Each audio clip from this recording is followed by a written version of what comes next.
साथियों नमस्कार। मैं आचार्य दीपक आप सबका विवेकानंद गुरुकुल फतेहाबाद यूट्यूब चैनल पर हार्दिक अभिनंदन करता हूँ।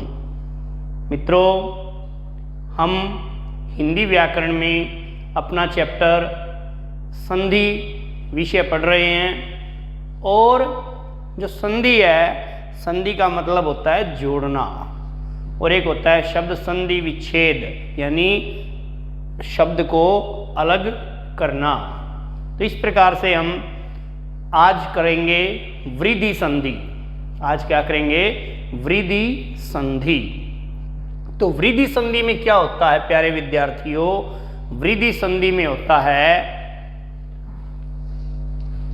जमा से पहले अ हो या आ हो और जमा के बाद ए हो या आई हो, तो इनको बनेगा मिल करके आई। ए और ए हो तो भी आई बनेगा, आ और ए हो तो भी आई बनेगा, और ए और आई हो तो भी आई बनेगा, और आ और आई हो तो भी आई बनेगा। ये पहला नियम है वृद्धि संधि का।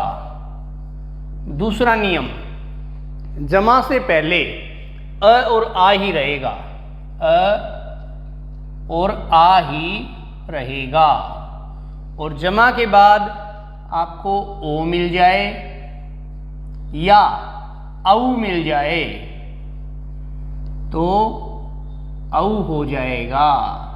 यानी वृद्धि क्या क्या होगी? वृद्धि होगी आई और औ, आई और औ। आप सब हिंदी के विद्यार्थी हैं तो आई और औ तक ही बात को सीमित रखेंगे। हाँ, ध्यान दो विद्यार्थियों कि नियम लिख दिए, नियम याद नहीं रहते, नियम याद नहीं रहते। अब मैं तो लगातार इस टच में हूँ, पढ़ा रहा हूँ, आप हर विषय की पढ़ाई कर रहे हो, नियम किस किस के याद करोगे? तो आपको शब्द को देखने से ही ये पता लग जाना चाहिए कि ये गुण संधि का है, ये यण संधि का है, ये अयादि संधि का है, ये दीर्घ संधि का है, ये वृद्धि संधि का है। तो इस प्रकार से आपको उदाहरण देख करके ही पता लग जाना चाहिए कौन सी संधि का भेद आपके सामने दिया हुआ है। तो उदाहरण के माध्यम से हम लोग समझेंगे और बड़े अच्छे से समझ में आएगा। एक एक जो बात है आपको मैं खोल करके अच्छे तरीके से समझाऊंगा। ध्यान दो, हित जमा एसी। उदाहरण देखो, हित जमा एसी। अब ध्यान दो, जमा से पहले क्या है? तय में ए है, और जमा के बाद क्या है? ए है। जमा से पहले ए है और जमा के बाद ए है। ए और ए मिलके क्या बनेगा? आई बनेगा। क्या बनेगा? आई। और आई की इसमें एक मात्रा दिखाई दे रही है। जब हम मात्राओं का प्रयोग करते हैं तो आई की दो मात्राएं होती हैं। आई की क्या मात्राएं, कितनी मात्राएं होती हैं? दो मात्राएं। अब इसका क्या बनेगा? ही, तय में जो ए और ए मिलकर के आई हो गया तो क्या बनेगा? दो मात्राएं लग जाएंगी तय के, हितैषी। क्या बना? हित जमा एसी, हितैषी। दूसरा उदाहरण देखो,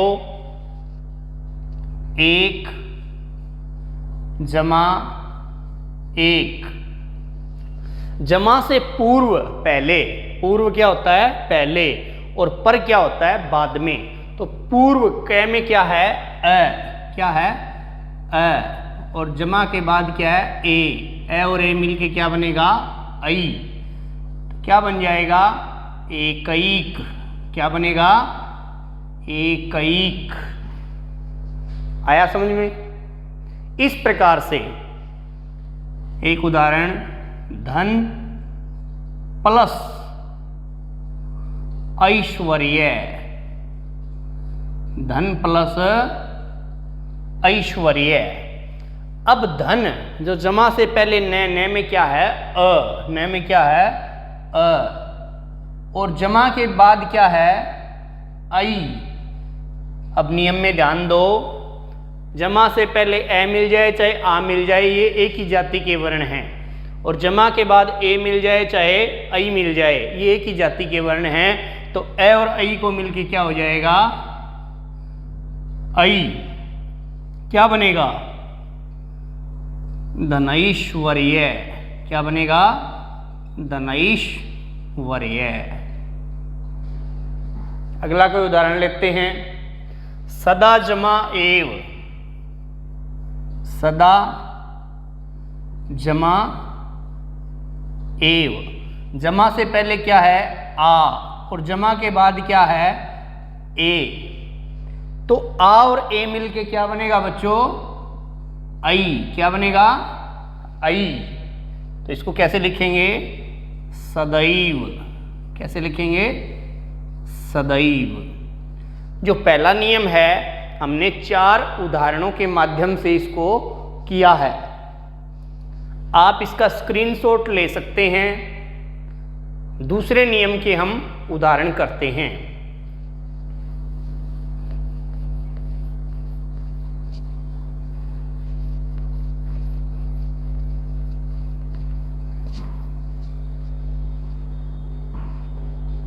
हाँ, तो दूसरा जो नियम है उसमें क्या है, परम प्लस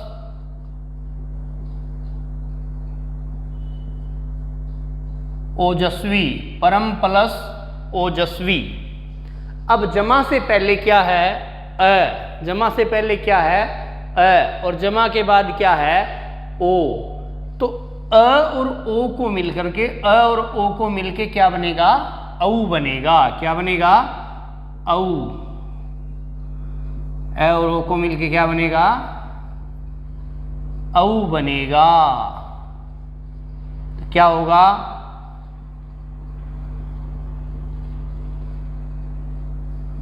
परमौजस्वी।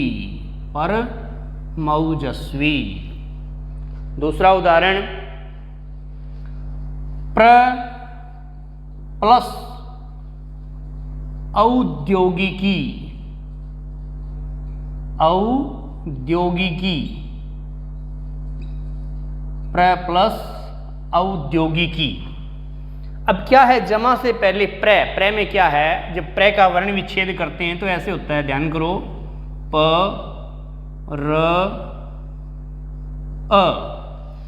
अब देखो कई बार पता नहीं चलता, कई विद्यार्थी इसमें गलती करते हैं कि प में जो नीचे र है वो र क्या है, बड़ा है, यानी र पूरा है, इसमें प आधा है। देखने में ये लगता है कि प पूरा है, लेकिन एक बात के माध्यम से आपको बताऊंगा कि कोई लंगड़ा आदमी है, कोई लंगड़ा आदमी है और उसके ऊपर 1 क्विंटल का आदमी उसके पद्दी चढ़ जाए, उसकी कमर पे चढ़ जाए, क्या उसका बोझ वो सहन कर पाएगा, नहीं सहन कर पाएगा।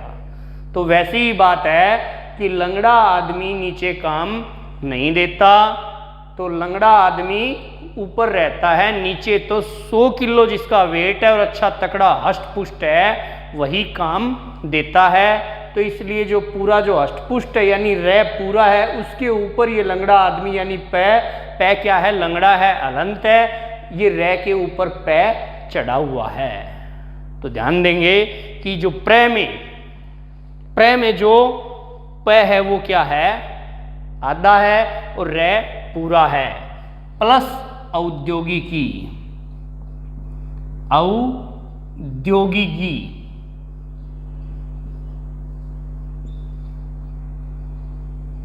हाँ जी, अ और औ मिलके, अ और औ मिलके क्या हो जाएगा, औ हो जाएगा।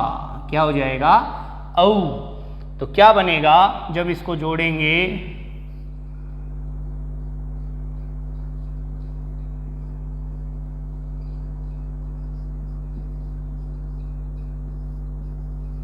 क्या हो जाएगा, प्रौद्योगिकी। प्रौद्योगिकी।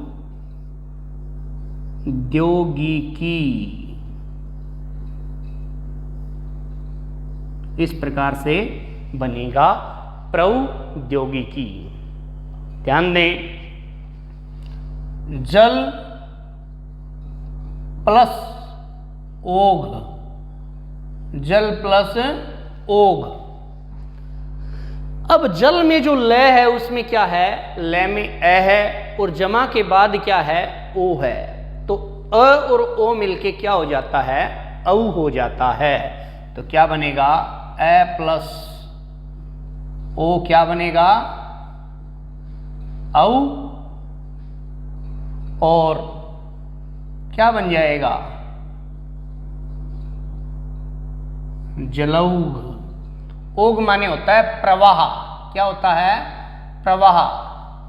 प्रवाह किसका, पानी का, जल का, जलौघ। ठीक है, तो इस प्रकार से हमने वृद्धि संधि के उदाहरण किए। और अब मैं 5, 7, 8 एग्जाम्पल उदाहरण आपको लिख के दूंगा। आप उनको स्वयं प्रयास करें। कोई समझ में नहीं आए तो आप कमेंट्स करके आप पूछें, मैं आपको जवाब भी दूंगा। तो ध्यान करें, कुछ उदाहरण लिखूंगा, आप इसका स्क्रीनशॉट आपने ले लिया है तो ठीक है, नहीं लिया तो आप ले लें। उदाहरण लिखते हैं इसके।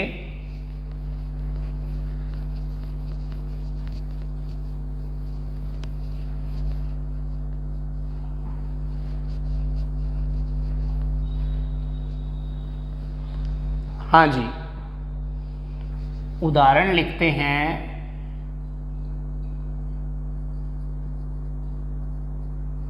ताकि आप स्वयं करेंगे, क्योंकि व्यक्ति स्वयं करके ही सीखता है। जब प्रैक्टिकल खुद करता है तो उसको अच्छे से समझ में आती है बात। मेरा मेथड है, मेरा तरीका है कि जब तक व्यक्ति खुद नहीं करता, भले ही उसके समझ में आ गया लेकिन भूल जाता है। तो कोई उदाहरण जैसे तथा प्लस एव, इसको आप स्वयं करेंगे। दूसरा, स्व जमा ऐच्छिक, स्व जमा ऐच्छिक, इसको आप स्वयं करेंगे। तीसरा, महा प्लस ऐन्द्र जालिक। अब ऐन्द्रजालिक क्या होता है, ऐन्द्रजालिक होता है जो इंद्रजाल जिसके पास होता है, यानी जो करतब करके दुनिया का मन बहलाता है, उसको बोलते हैं जादूगर। और जादूगर को एक शब्द दिया गया है ऐन्द्रजालिक। और महा का मतलब महान ऐन्द्रजालिक यानी महान जादूगर। आपने नाम भी सुना होगा सम्राट शंकर का। ठीक है, अगला उदाहरण हम करते हैं। महा जमा ओजस्वी। अगला उदाहरण, ये उदाहरण आप स्वयं करेंगे तो आपको अच्छे से समझ में आएगा। 1 प्लस औषध, 1 प्लस औषध, इनको आप स्वयं करेंगे तो आपको अच्छे से समझ में आएगा। 1 प्लस औषध, ये वृद्धि संधि के उदाहरण हैं। अगला उदाहरण, इसका संधि विच्छेद करना है।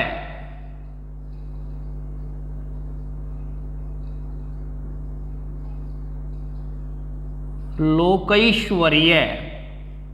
अब ऐश्वर्य शब्द से संबंधित आपको मैं एक एग्जाम्पल पीछे करवा चुका हूं, तो आप देख लेना कि ऐश्वर्य कैसे लिखते हैं। अगला उदाहरण, लोक जमा ऐष्णा, इसको आप स्वयं करेंगे। और एक और उदाहरण लिख लीजिए, परम प्लस औदार्य। तो इस प्रकार से विद्यार्थियों ये उदाहरण आप स्वयं करेंगे तो आपको और अच्छे से समझ में आएगा। तो आप सब ध्यान से इसको पढ़ें, अच्छे से इसको अपनी एक नोटबुक बनाएं। नोटबुक में आपको वीडियो मिलती रहेंगी और अच्छे से व्याकरण आपको समझाया जाएगा। वैसे तो यदि व्याकरण शास्त्र का अध्ययन करते हैं अकेले व्याकरण शास्त्र का तो 12 साल लगते हैं। तो प्यारे विद्यार्थियों, आप हंस की तरह बनो। नीर क्षीर विवेके तू हंस हंस बकै बकै। क्या कि आप तो जो गुण है, जो दूध और पानी का जो मिश्रण है, बहुत सी चीज़ें हैं, बहुत शास्त्र हैं, विज्ञान भी है, मैथ गणित भी है, भौतिक शास्त्र भी है, रसायन शास्त्र भी है, अनेक इस ब्रह्मांड में, इस जगत में अनेक पुस्तकें हैं। आप सभी पुस्तकों का अध्ययन नहीं कर सकते। तो इसलिए आप हंस बन करके जो वीडियो आपको विवेकानंद गुरुकुल YouTube चैनल पर आपको जो उपलब्ध हो वो उसको हंस की तरह आप उन वीडियोस को ग्रहण कर लें तो आपका बेड़ा पार हो जाएगा, ऐसा मैं विश्वास दिलाता हूँ। तो इस प्रकार से हमने वृद्धि संधि की और वीडियो को like, share, comments, subscribe, bell icon ऐसा करना आप न भूलें, क्योंकि आप सबका भला चाहते हैं, ऐसा मैं आपको जानता हूँ। और लोक हित के लिए ही ये सब कार्य हो रहा है। और अपना बचाव रखें, अपनी सुरक्षा रखें। आज के लिए मित्रों इतना ही। जय हिंदी, जय भारत, नमस्कार।